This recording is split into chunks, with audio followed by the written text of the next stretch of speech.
October 1720, the coast of Jamaica. A pirate ship is under attack, but there's a shameful secret history won't tell you. The fierce male pirates are hiding below deck, too drunk to even stand. On the blood-slicked deck, only two figures remain, swinging sabers and firing pistols against an entire naval crew. Their names? Bonny and Mary Red, while their captain, Calico Jack, cowered in the dark. These two women fought a battle so brutal that Mary actually fired her own pistol into the hold to kill her cowardly comrades. This isn't a legend. It's a documented court record of a last stand that ended with a chilling verdict. If you had fought like a man, you needn't be hanged like a dog. Today, we're uncovering the true story of the two most dangerous women in the Caribbean and how they used a hidden biology to escape the gallows when everyone else was swinging. To understand that night, you have to start 3 weeks earlier, not at sea, but in an office in Spanish Town, where Sir Nicholas Laws was working through a complaint register that had been building since August. Laws was a lawyer before he was a governor. He thought in jurisdictions, not legends. By September 1720, the name John Rackham had appeared in his files 23 times. 7 fishing vessels stripped of gear, 2 merchant ships attacked, a sloop called Mary taken whole, each entry in the same flat hand. Stopped our vessel, took provisions and tackle, crew left alive. 1 clerk, 6 weeks. He signed the arrest warrant in September. 3 copies, 3 couriers, 3 routes. Mail in the Caribbean moved slower than rumor. An attack near Lucia reached Port Royal in 4 days. Spanish Town heard about it in 7. His instrument was Jonathan Barnett, whose sloop Tiger sat ready in Port Royal Harbor. Barnett was not an idealist. In 1716, he had testified against the previous Jamaican governor for ties to pirates, a man who understood exactly where the line between law and profit ran. Laws offered land and a reward. Barnett accepted. There was a crack in the legal machinery. Rackham had taken a pardon under the 1717 Act of Grace, issued through Nassau by Governor Woodes Rogers. That pardon voided the moment he reoffended.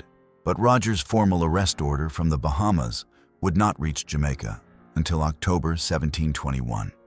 Barnett operated under a separate Jamaican warrant. 2 colonies, 2 jurisdictions, 1 man between them, not in safety, in a space where the Crown could close faster than he realized. Along the northern coast, docks sat empty at dawn. A lighthouse keeper near Negril Point had heard anchors scrape at night for 2 weeks. He had not gone to check. October 22nd, the William lay in Negril Bay. A lantern burned on deck. Barnett knew the position. The William had no watch posted that night.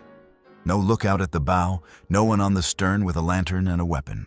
Rackham's sloop had been running Jamaica's northern coast for weeks, in short bursts, stopping fishing vessels, taking provisions and cordage, moving before anyone could organize a response. By the 3rd week of October, the operation had contracted to something smaller than piracy: survival logistics. The William was not built for sustained open water sailing. It had been at sea long enough that rum had become the primary concern of most men aboard. Rum bought from a local fisherman 2 days earlier had not lasted 2 days. Barnett came in dark, no running lights, the Tiger low and quiet across the bay.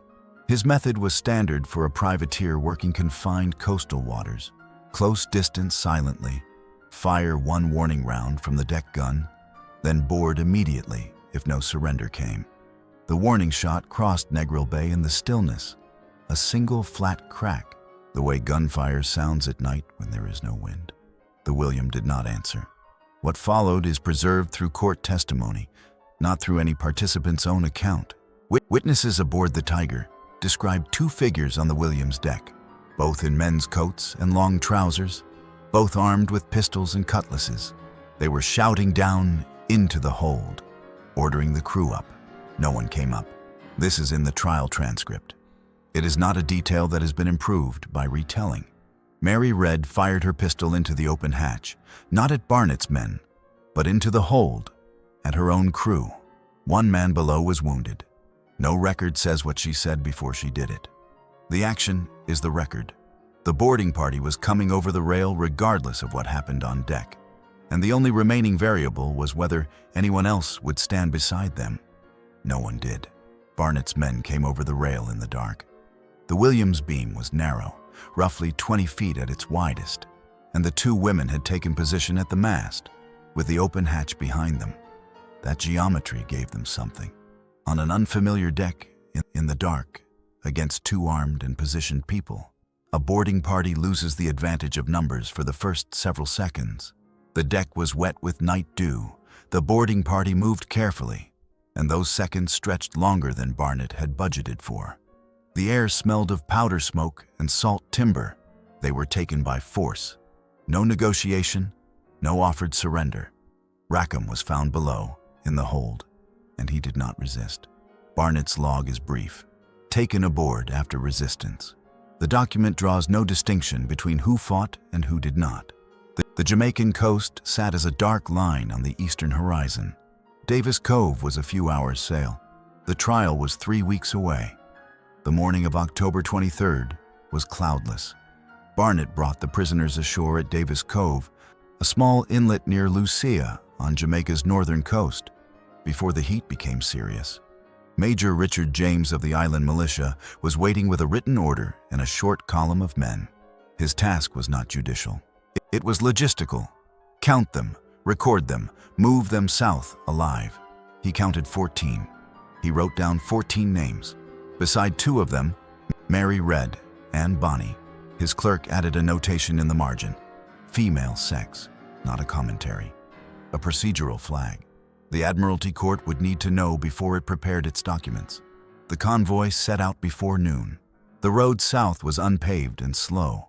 40 miles that became a day and a half of dust and humid shade. By the time the column reached the first settlement south of Lucia, the news had already passed it. A fisherman who had seen the prisoners at Davis Cove had told a neighbor. That neighbor had a boat. Port Royal knew before the horses had made 10 miles. Port Royal had the names by nightfall. By the following morning, a line had formed outside the Admiralty Registry in Spanish Town. Planters in pressed coats, harbor workers, merchants' wives. Some came to file property claims against Rackham, hoping to recover losses through the prize court. Others came more quietly, asking whether certain names were on the list. Among the 14, 9 were Port Royal men, sailors who had come aboard the William during Rackham's recent stopover, and were now repeating the same argument at every opportunity. Pressed into service, no cargo taken, no violence done. One of them, Thomas Daly, had started talking at Davis Cove and had not stopped. Major James had not acknowledged him. The Admiralty Court standard under the 1717 Piracy Act was plain. Presence aboard a pirate vessel was sufficient for conviction. The gradations of participation that Daly was describing did not appear in the statute. 2 prisoners were French, Jean Besnec and Pierre Cornelian, who had been aboard the William longer than the Port Royal men. No one recorded what they said on the road south, but they had assessed their situation with some clarity. The only reliable path away from a capital sentence in an Admiralty proceeding was to testify for the prosecution. By the time the convoy reached Spanish Town, both men had already decided what they would say. Laws received the prisoner manifest in his office. The same desk, the same smell of ink and damp paper. He stopped at 2 names in the list. Not from surprise, from procedure. There were almost no precedents in the Jamaica Admiralty records for women tried under the same capital piracy statutes as the rest of a crew. He opened his reference volumes before the convoy had finished unloading. The law said what it said. He simply needed to confirm how much of it applied to this particular situation. It applied entirely. The first Admiralty session was set for November 16th. The Admiralty Court convened at 7 in the morning on November 16th, 1720, in Spanish Town's limestone courthouse. The shutters were pulled half-closed against the early sun. Candles burned on the long commission table despite full daylight. The act required it. The room smelled of beeswax, tallow, and the particular dampness of thick walls that never fully dry. Governor Laws did not sit as a trial judge. He presided over a commission of 7, empowered under the Act for the more effectual suppression of piracy of 1717. The act required no jury, no defense counsel in the English common law sense. The commission examined evidence, consulted the statute, and voted. The process was designed for speed in colonial ports, and it delivered it. The secretary read the register aloud. 7 fishing vessels stopped and stripped along Jamaica's northern coast between August and October 1720. 2 merchant ships fired upon. A schooner near Port Maria Bay boarded. The sloop Mary taken in full, rigging removed, cargo cleared. Rackham entered a plea of not guilty. Lawyers noted it and called the first witness. Rackham raised the Act of Grace. He had taken a royal pardon in 1717, issued through Nassau under Governor Woodes Rogers, and argued it still held. Lawyers had the response prepared. The pardon was valid only through the first subsequent criminal act. The register documented 23 violations committed after the pardon's date. The commissioners consulted for less than 4 minutes. The argument was not raised again. Jean Besnec and Pierre Cornelian testified in sequence. Their statements were specific, consistent, and detailed enough to be clearly first-hand. Attacks named, crew members identified. Rackham's command confirmed at each incident. Neither man was challenged in any meaningful way. Both were acquitted before the afternoon session began. They left through the main entrance, while the remaining prisoners sat in the corridor outside. The 9 Port Royal men made the same argument in different forms: coerced into service, uninvolved in violence, absent during key raids. The 1717 statute made no accommodation for degrees of participation. Presence aboard a pirate vessel at the moment of seizure was sufficient for conviction. Thomas Diley produced a written statement from a Port Royal merchant, claiming Daly had been at the man's property during one specific attack. The document lacked the city registry seal.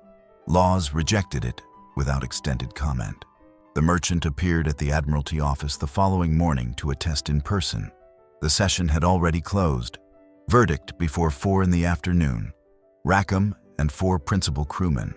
Execution at Gallows Point, Port Royal. The remaining men, Kingston, 2 days following. 9 hours, start to finish. The street outside had been quieter than usual all day, the way streets go quiet when people know what is happening inside a building without needing to be present for it. Mary Reed and Anne Bonny had not been in the room. Their case was recorded as deferred. November 28th. When the secretary read past their names, someone in the gallery coughed. The next name was called immediately. November 18th, 1720. 2 days after the verdict. The gap was calculated. Laws had given condemned men enough time to understand their position, not enough time to build a petition or find a sympathetic ear in the right office. Gallows Point sat at the southwestern edge of Port Royal, where the harbor mouth opened into open water. The crowd that morning was not the kind that celebrates. It was the kind that comes to confirm. Dock workers, sailors, a few planters, children who came on their own. The air smelled of low tide and hot sand. The gulls were loud above the point and indifferent. Rackham was hanged without a recorded final statement. His body was then fitted into an iron gibbet, a cage of welded bars shaped to the body's dimensions, and suspended on a small quay at the entrance to Port Royal Harbor, where every vessel arriving or departing would pass within clear sight line. Laws understood harbor geography. The placement was deliberate. The quay would eventually carry the name Rackham's Quay, and the name would outlast the cage, the body, and everyone present. 10 days passed. The limestone courthouse filled again on November 28th. 4 witnesses testified. 2 fishermen, 2 sailors from vessels Rackham had stopped along the northern coast. Their accounts were short and consistent. Women aboard the William, both armed, both active during the resistance at Negril Bay. The commission withdrew, returned, and announced the same verdict it had reached 12 days earlier: death by hanging. Then both women spoke. English criminal law permitted a condemned woman to petition for a stay of execution by declaring pregnancy, pleading the belly in the formal court language. The claim could not be dismissed outright. It required a jury of matrons. Local women convened specifically to examine and render a collective judgment. legally binding without medical qualification. Lawes assembled the jury. The jury affirmed both pregnancies. Sentences remained in force. Executions were deferred. Whether either woman was genuinely pregnant, the documents do not settle. Lawes recorded no personal view. In later dispatches to London, he described both cases as unresolved, not with evident feeling, but with the precision of a man who kept accurate files. Charles Johnson, in his General History of the Pirates in 1724, wrote that Anne Bonny was permitted to see Rackham before his execution. Her words as Johnson recorded them: "She was sorry to see him there, but if he had fought like a man, he need not have been hanged like a dog." Johnson is not a court record. Every line he wrote requires distance, but the quote has stood for 300 years, unreplaced and uncontradicted. The gibbet cage at the quay entrance kept rusting. The harbor kept moving. December 1720. Spanish Town's Admiralty files remained open. 2 sentenced women were in the parish jail, a condition the colonial legal system had produced and was not designed to efficiently conclude. The jail was limestone and heat, walls that sweated in the dry season and wept in the wet. Water drawn from open cisterns, overcrowded cells where typhus moved without notice. Prison fever, the period called it, a term that covered several causes and committed to none. Mary Red died there in April 1721. The St. Catherine Parish Burial Register records a single entry, dated April 28th. Mary Red, pirate. No cause of death. No comment. The registrar's hand did not pause. The entry sits between 2 others with equal spacing and the same ink weight. One line among many in a ledger that recorded them all without distinction. Whether she died of typhus, of complications from pregnancy, or from the combined effect of 4 months in that building, no record states. The prison kept no medical documentation worth the name. What survives is the burial entry. It is exact. Name, occupation, date. Anne Bonny's trail splits and does not rejoin. One account places her released from custody and returned to the Carolinas, where she married a man named Joseph Burleigh and died in 1782 at the age of 82. A second trail produces a burial entry on Jamaica for a woman named Anne Bonny, dated 1733. Both records exist. Neither eliminates the other. The gap between them is not closed in 300 years. Barnett received his land grant and his commission payment and continued under privateer license. Lawes drafted the closing dispatch to London. The piracy threat along Jamaica's northern coast had been neutralized. The Admiralty filed the report. The case was closed. On Rackham's Quay, the iron gibbet corroded within the year and was taken down. The name remained. It still marks the Port Royal Harbor entrance on navigational charts. No explanation attached. In 1724, Charles Johnson published A General History of the Pirates. He described the fight at Negril Bay in detail no court record contains. The crew below, the boarding party's hesitation, the 2 women at the mast. He gave the story a shape the Admiralty transcript had withheld. Whether Johnson was a working sea captain, a London journalist, or a pseudonym for Daniel Defoe, historians have not resolved. The court transcript is the more accurate document. It has been read by far fewer people. Between the burial entry of April 28, 1721, and Johnson's first printed page in 1724, 3 years of silence, ink, and salt. The versions that followed are the ones that lasted. That is not a verdict on their accuracy. It is the record of what happened next.